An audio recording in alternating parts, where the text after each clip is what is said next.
Over the weekend, I was reading, going through email, and I was reading Monsignor's Taller Tales about the week when he wasn't here, the weekend where he had to sit home with the control panel of what we were doing here. And he told me at one time he muted me from home. He shut me off here. And I remember reading that. And last night, as a lot of us probably watching debates, they needed you with that microphone to mute each other out while the other was talking. And I'm thinking, I'm not that smart, but there should be a button to shut the other microphone off while the other one's talking. It would have made so much more sense. But instead, we saw what we saw. They need you to run the next two.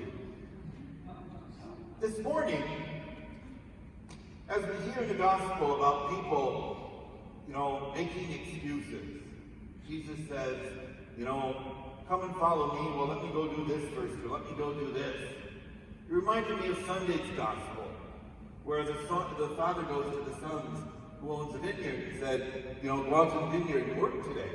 There's lots to get done. And one says no, and the other says I'll go and doesn't go. On Saturday of last weekend, I went to a vineyard with some friends. I'm not a wine drinker, and so I said I'll go just to go together with all of you. We had a nice time, but it was a real education. A real education, because my idea of wine is you get it, you open the bottle, and that's where it comes from. It comes from the bottle. But to see the process, they were harvesting 4,000 pounds of grapes on Saturday at this vineyard in Lexington, at 3 Vines North.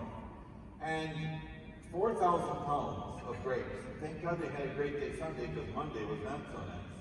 And I know this family pretty well. Who owns it? I've gotten to know them, and they, in realizing what they have to do every day with those grapes now, for the days ahead, they got this pitchfork. They got to, stir everything up with every day, and what they got to do to the grapes, and what they got to make with them. It's just amazing. So there's always something to do. And I was thinking about last week's gospel of the Father saying, go and do this, and go to work. There's something that we got to do in this vineyard today. And they make excuses.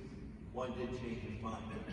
Today, when Jesus invites people, they say, but let me go do this first. How often do we make excuses for doing the right thing? I think many people will say, I'm not that artistic. I think we are all really artists in our own way. Every one of us are an artist in one way or another. And sometimes one of the best arts we have is making excuses of not doing the right thing.